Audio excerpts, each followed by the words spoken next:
Hello students, how are you all? I hope you all are fit and fine.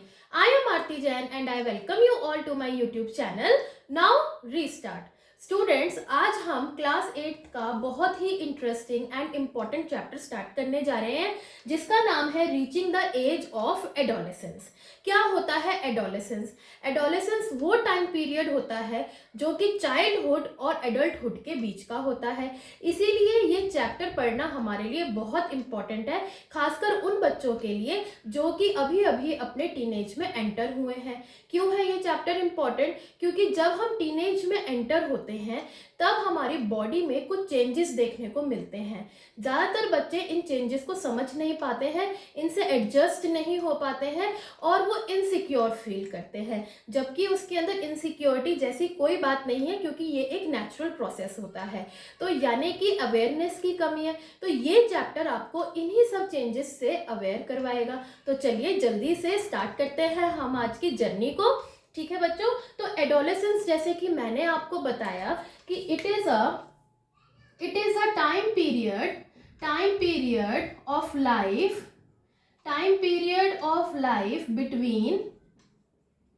Between childhood and adulthood. ठीक है, यानी कि एक human being, एक person ना तो एक बच्चा रहता है और ना ही एक एडल्ट होता है। इन दोनों के बीच का जो टाइम होता है उसे हम कहते हैं एडोलेसेंस। ठीक है, क्या कहते हैं? एडोलेसेंस। ये चीज क्लियर हुई। ये कौन सी एज के बच्चे इस वाले एज ग्रुप में आएंगे, एडोलेसेंस की कैटेगरी में आएंगे?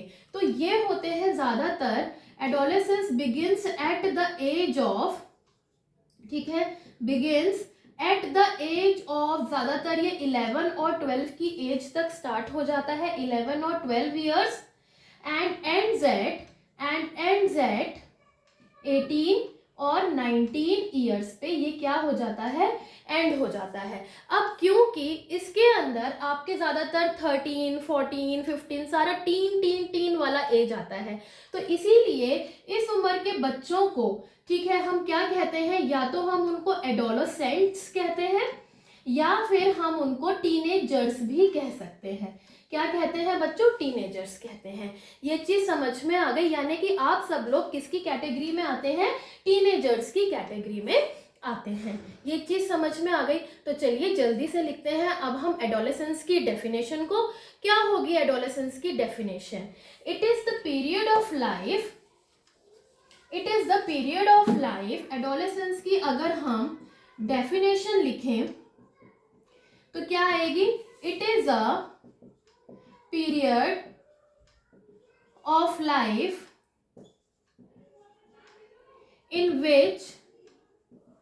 in which body undergoes changes, body के अंदर बहुत सारे चेंजेस आते हैं, undergoes changes leading to reproductive maturity।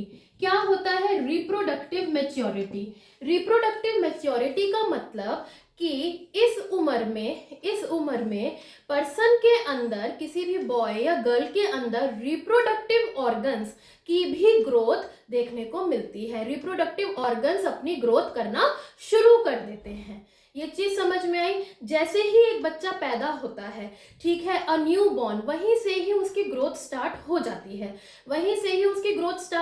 है। फिर वो जो है क्रॉल करने लगता है, फिर वो वॉक करने लगता है, फिर वो रन करने लगता है, हैंड्स हैं, लेग्स हैं, ब्रेन है, सभी चीज की ग्रोथ होती है। लेकिन रिप्रोडक्टिव ऑर्गन्स की जो ग्रोथ है वो स्टार्ट होती है एट द एज ऑफ 11, 12 और 13। It varies from person to person. ये जरूरी नहीं है कि सभी की ही 11 ईयर्स में हो, सभी की ही 13 ईयर्स में हो। It varies from person to person, but normally ये 11, 12 या 13 ईयर्स तक स्टार्ट हो जाता है। ये चीज क्लियर हो गई आप लोगों को? एडोलेसेंस, ठीक है, यानी यहाँ पे रिप्रोडक्टिव मैच्योरिटी का मतलब है person becomes capable of reproduction.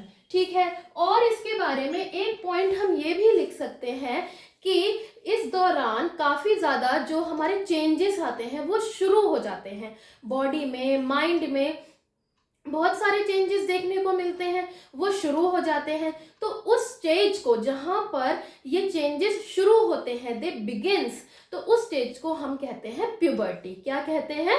Puberty कहते हैं। ठीक है, the changes in body, the changes या द बिगनिंग ऑफ चेंजेस, ये जो बिगनिंग होती है, the beginning of changes in body and mind marks the onset of किसका onset प्यूबर्टी का। किसका onset? प्यूबर्टी का। क्या ये चीज क्लियर हुई? प्यूबर्टी का ये ऑनसेट होता है। प्यूबर्टी मतलब यहां से आपके चेंजेस होने शुरू हो गए। ठीक है बच्चों, और हमारी बॉडी इससे एडजस्ट करती है ड्यूरिंग दीज ऑल ईयर्स। ठीक है, इसमें इनसिक्योरिटी जैसी कोई बात नहीं है। It is a natural phenomena, it is a natural phenomena. ठीक है, ये चीज समझ में आ गई, इतनी चीज समझ में आ गई। तो जो भी चेंजेस होते हैं वो आज के सेशन में हम लोग पढ़ेंगे। तो write down the heading changes at puberty. अब हमारा अगला हेडिंग क्या आएगा? Changes at puberty.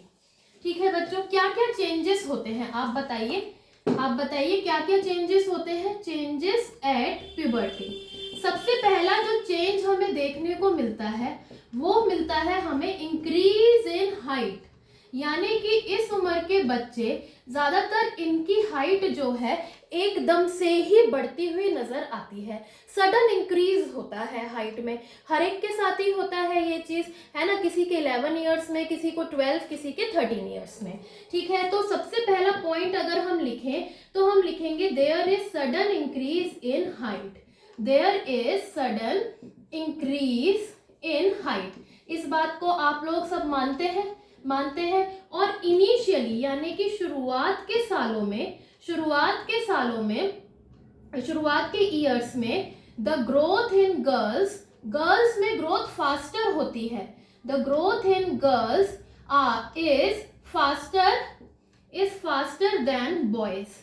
Is faster than boys, यानी कि बॉयज के मुकाबले गर्ल्स की ग्रोथ फास्टर होती है। लेकिन by the age of 18 years के होने तक दोनों ही बॉयज एंड गर्ल्स दोनों ही अपने क्या है मैक्सिमम हाइट तक पहुंच जाते हैं। 99% उनकी हाइट की ग्रोथ हो चुकी होती है। ठीक है, तो हम ये भी लिख सकते हैं कि by the age of 18 both boys and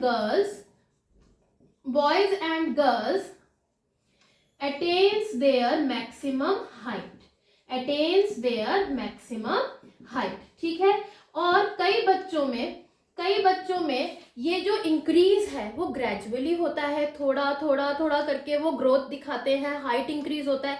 पर कई बच्चों में एकदम से ही वो बड़े हो जाते हैं, फिर उनकी हाइट कांस्टेंट हो जाती है। तो इससे घबराने की जरूरत नहीं है कि उसकी हाइट बढ़ गई, हमारी हाइट कम रह गई, या हम लोग धीरे धीरे बढ़ रहे हैं, वो एकदम से कैसे। तो ये चीज़ों के लिए किसी भी तरीके के इनसिक्योर फील करने की जरूरत नहीं है। बाय द एज ऑफ 18 सब अपनी मैक्सिमम हाइट अटेन कर लेते हैं। ये चीज़ समझ में आई?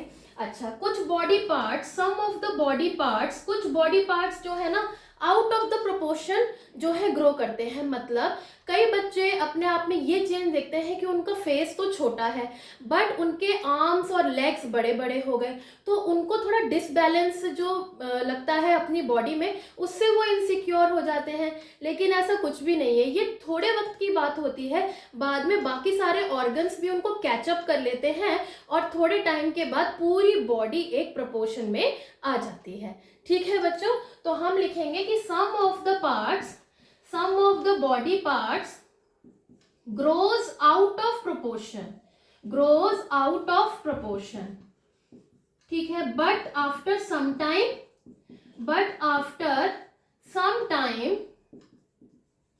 the other parts catch them up, उन्हें पकड़ लेते हैं, उनके तक जितनी ग्रोथ हुई है उनको धीरे धीरे करके उस ग्रोथ तक पहुंच जाते हैं, resulting in the proportionate body. ये वाला पॉइंट क्लियर हुआ, ये चारों पॉइंट क्लियर हो गए। अब हमारा अगला पॉइंट आता है कि ये जो हाइट है इसकी इंक्रीज भी, इसकी जो जीन्स हैं वो हमें अपने पेरेंट्स से इनहेरिट होते हैं। यानी कि अगर पेरेंट्स की हाइट छोटी है तो ज़्यादातर देखा गया है, हर केस में नहीं, ज़्यादातर देखा गया है कि किड्स की भी, चिल्ड्रन की भी हाइट जो है पेरेंट्स के हाइट तक ही होती है, या फिर अगर बड़ी है उनकी हाइट तो उतनी हाइट तक वो पहुंच जाते हैं। तो ये हाइट वाला जो पार्ट है वो पेरेंट्स से इनहेरिट होता है। ठीक है बच्चों, तो हम लोग लिखेंगे कि height is inherited from the genes of the parents। ये चीज क्लियर हुई? ठीक है, और हाइट में हम लिख सकते हैं, इसीलिए इस एज के दौरान, इस अपने टाइम पीरियड के दौरान, जो ये लाइफ का सबसे इम्पोर्टेंट टाइम पीरियड होता है, इसके दौरान हमारी जो हाइट है उस मैक्सिमम डेवलपमेंट में होती है। ठीक है, इनहेरिटेंस एक फैक्टर है, बट उसको हम लोग ऊपर नीचे कर सकते हैं सही डाइट लेकर। तो राइट काइंड ऑफ फूड खाना बहुत ज़रूरी है जिससे एडिक्वेट नरिशमेंट हो सके हमारी ग्रोथ एंड डेवलपमेंट पे। ये चीज़ समझ में आई? तो अच्छा खाना खाइए, जंक फूड थोड़ा कम खाइए। ठीक है, इतना ज़्यादा खाने के वो वाली चीज़ खाइए जो कि प्रोटीन से भरी हुई है, कैल्शियम्स रिच हैं, ताकि आपकी हाइट जो है मैक्सिमम हो पाए। ठीक है, तो आप लोग लिख सकते हैं एट दिस टाइम या at this age right kind of food must be taken in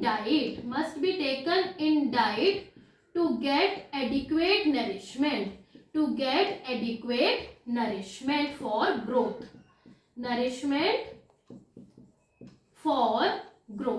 तो क्या ये सारे पॉइंट्स आपको हाइट के बारे में क्लियर हैं?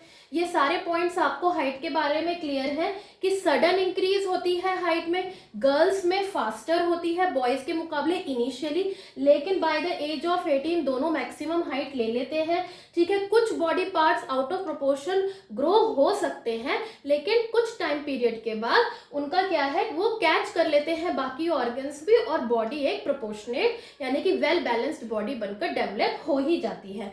और हाइट जो है वो हमारे पेरेंट्स से हमें जीन्स के थ्रू इनहेरिट होते हैं। एंड इस एज पे राइट काइंड ऑफ फूड खाना बहुत जरूरी है for growth and development. This completes your topic increase in height. अब दूसरा चेंज आता है चेंज इन बॉडी शेप। ठीक है, तो इसका बी पार्ट आएगा change in body shape. Write down the heading change in body shape. तो इसमें बॉयज एंड गर्ल्स में अलग अलग देखने को मिलता है, बॉयज में अलग और गर्ल्स में अलग। ठीक है बच्चों, तो बॉयज में हमें क्या देखने मिलता है कि shoulders becomes broader, ठीक है, and chest become wider, और गर्ल्स में हमें देखने को मिलता है कि region below the waist line becomes wider. इसका मतलब ये हुआ कि बॉयज में उनके जो शोल्डर्स होते हैं वो चौड़े हो जाते हैं, मतलब मसल्स की जो ग्रोथ है वो ज़्यादातर होती है। जो उनकी छाती होती है, चेस्ट होती है, वो वाइडर चौड़ी हो जाती है। इसी तरीके से गर्ल्स में भी जो वेस्ट लाइन के नीचे वाला रीजन है वो भी वाइडर हो जाता है। ठीक है बच्चों, इतनी चीज समझ में आई। And all these changes varies from person to person, ये बात हमेशा याद रखिएगा। ठीक है, और तीसरी चीज क्या है, their voice box becomes larger. उनका जो वॉइस बॉक्स है यानी कि जहां पर लैरिंग्स होता है, ये जो वॉइस बॉक्स है वो क्या हो जाता है, लार्जर हो जाता है। लार्जर का मतलब बढ़ जाता है, ग्रो हो जाता है, जिसकी वजह से उनकी जो वॉइस है थोड़ी सी हार्श या हम कह लें कोर्स, थोड़ी भारी हो जाती है। ठीक है, और गर्ल्स में क्या होता है, girls they have high pitched sound, इनकी जो साउंड होती है वो हाई पिच्ड होती है, मतलब कि पतली आवाज होती है, और बॉयज की मोटी आवाज होती है। Their voice box becomes larger, है ना। We can see a protruding part in the throat. Protruding मतलब कि एक मोटा मोटा गले में आपको दिखाई देता होगा थ्रोट में, protruding part in the throat, जिसे हम क्या कहते हैं, कॉल्ड एज एडम्स एप्पल, जिसको हम कहते हैं Adam's apple.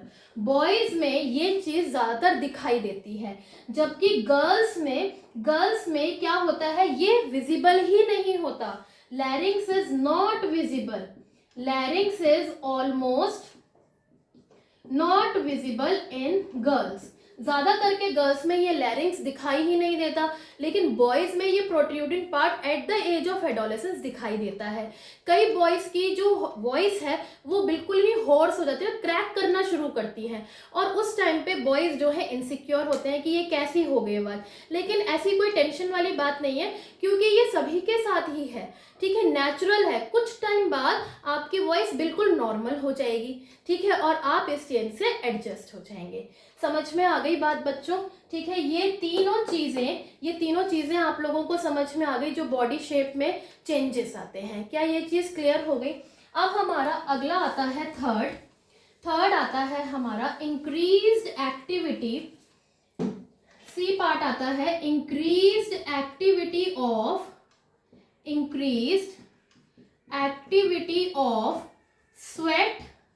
sweat and sebaceous glands, यानी कि ये दो ग्लैंड्स होते हैं हमारी बॉडी में। स्वेट का मतलब तो आप जानते हैं पसीना जिससे निकलता है, और सिबेशियस मतलब हमारे ऑयल ग्लैंड्स, ठीक है। तो ये जो ऑयल ग्लैंड्स होते हैं इनकी एक्टिविटी बढ़ जाती है, ऑयल आने लग जाता है इस एज में, जिसकी वजह से एक्ने और जो पिंपल्स होते हैं इनकी प्रॉब्लम्स गर्ल्स और बॉयज दोनों को ही फेस करनी पड़ती है, ठीक है। तो इसकी वजह से क्या होता है, growth of acne and pimples on face, ये एक्टिविटी जो है it leads to the growth of acne and pimples on face. इसके बारे में सिर्फ इतना ही, ठीक है। आप लोगों को समझ में आ गया? तो अब पिंपल्स आ रहे हैं तो उसकी ज़्यादा टेंशन नहीं लेनी, जब आप थोड़े से बड़े हो जाओगे तब ये प्रॉब्लम अपने आप सॉर्ट आउट हो जाएगी, ठीक है। अब आता है आपका नेक्स्ट आता है आपका डेवलपमेंट ऑफ सेक्स ऑर्गन्स। ये चीज मैंने आपको रिप्रोडक्शन वाले चैप्टर में भी समझाई थी कि सेक्स ऑर्गन्स की भी डेवलपमेंट इसी एज पे होती है। अभी हमने डेफिनेशन में भी पढ़ा था कि a person becomes capable of reproduction, है ना। रिप्रोडक्शन के लिए केपेबल कैसे बनेंगे? जब सेक्स ऑर्गन्स डेवलप होंगे। मतलब हमने मेल्स में पढ़ा था, अगर मैं बॉयज की बात करूं तो मेल्स में हमने पढ़े थे कौन कौन से सेक्स ऑर्गन्स होते हैं, टेस्टिस एंड पेनिस, ठीक है। इनकी क्या होती है, ग्रोथ होती है इसी एज पे, है ना, and they starts producing sperms, ठीक है। और वो क्या करते हैं, स्पर्म्स क्या होते हैं आपके मेल गैमेट्स को प्रोड्यूस करना बॉयज स्टार्ट कर देते हैं इस एज में। ये चीज समझ में आई? और अगर मैं गर्ल्स की बात करूं तो ओवरीज बिकम्स एनलार्ज्ड, है ना, ओवरीज क्या हो जाती हैं, एनलार्ज बढ़ जाती हैं, ठीक है, and eggs becomes mature. Eggs क्या होते हैं, जो कि फीमेल गैमेट होते हैं, वो क्या हो जाते हैं, मैच्योर हो जाते हैं, जिसकी वजह से ओवरी स्टार्ट्स रिलीजिंग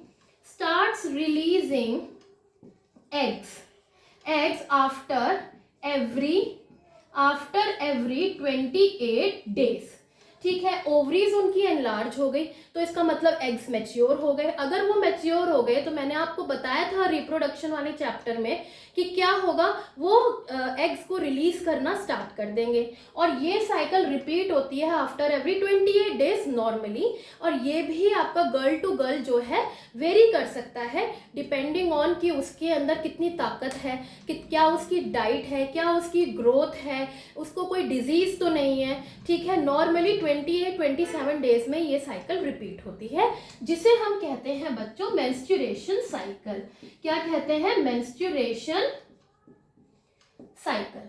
ठीक है, ये चीज समझ में आ गई। Development of sex organs also begins at this stage, at the stage of puberty.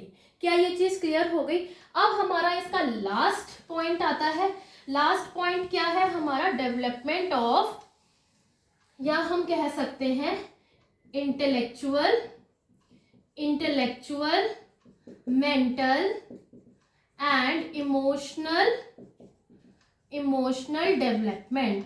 मतलब इस स्टेज पे बच्चे जो है ज़्यादा सोचने लगते हैं, ज़्यादा मतलब कि इमोशनली अटैच होने लगते हैं। जब हम छोटे बच्चे होते हैं 3-4 ईयर्स के, 6-7 ईयर्स के, तब हम अपनी चीज़ों को लेके पॉजेसिव होते हैं, शेयरिंग कम करते हैं, या फिर सिर्फ मम्मी पापा ये सब है ना, डांट दिया तो उसके बाद भी ज़्यादा वो भूल जाते हैं। लेकिन इस एज के आने के बाद वो लोग सोचने लगते हैं कि ऐसा हुआ तो क्यों हुआ, ऐसा कर रहे हैं तो क्यों कर रहे हैं। जो क्यों वाला क्वेश्चन है ना, क्वेश्चन मार्क हमेशा इस एज के बच्चों में बना ही रहता है। ठीक है बच्चों, तो इमोशनली भी वो अटैच होने लग जाते हैं। फ्रेंड सर्कल अपना जो है बिल्कुल लिमिटेड रखते हैं, या फिर ब्रॉड भी अगर करना चाहे तो कर सके। इट डिपेंड्स, उनका वे ऑफ थिंकिंग चेंज हो जाता है। ठीक है, तो हम लिख सकते हैं change in the way of thinking. इस टाइम पे ब्रेन जो है हाईएस्ट कैपेसिटी रखता है। Brain has highest capacity of learning. ठीक है, लर्निंग के लिए ये टाइम सबसे बेस्ट होता है। इस टाइम पे ब्रेन की डेवलपमेंट सबसे ज्यादा होती है। जैसे आप बन जाओगे इस टाइम पे वैसे ही हो जाएगा। ठीक है, तो यानी कि इस टाइम पे आपको सबसे ज्यादा जरूरत है कि आप सेल्फ काउंसलिंग करें कि क्या सही और क्या गलत। किसी भी चीज के बारे में ओवर थिंकिंग करने की जरूरत नहीं है। ठीक है, ये ज्यादातर जो टाइम है ना, most of the time is spend in thinking, most of the time is spend on thinking. ठीक है, तो ज्यादातर सोचने की इतनी जरूरत नहीं है। हाँ, लेकिन हर चीज के प्रॉस एंड कॉन्स सोचने लायक, या हर चीज की किसी चीज की चॉइस बनाने लायक आप इस स्टेज पे हो जाते हैं। ये चीज क्लियर हुई? तो इस स्टेज पे बेटे जो भी आपके बॉडी में, माइंड में जो भी चेंजेस आते हैं, don't feel insecure about that, don't feel insecure about these changes. ये चीज समझ में आई? ठीक है, मेन इस टॉपिक का यही मुद्दा है, यही कारण है कि हम आपको सिखा रहे हैं कि इन चेंजेस को लेके इनसिक्योर होते हैं। ये एक नेचुरल फिनोमिना है, सभी के साथ होता है। ठीक है, फिर भी कोई क्वेरी है, कोई क्वेश्चन अराइज होता है, आप मुझे कमेंट सेक्शन में ज़रूर बताइएगा। मिलते हैं आपसे अगले वीडियो सेशन में जल्दी ही। तब तक के लिए खुश रहिए, स्वस्थ रहिए, मस्त रहिए और पढ़ते रहिए। Bye bye students.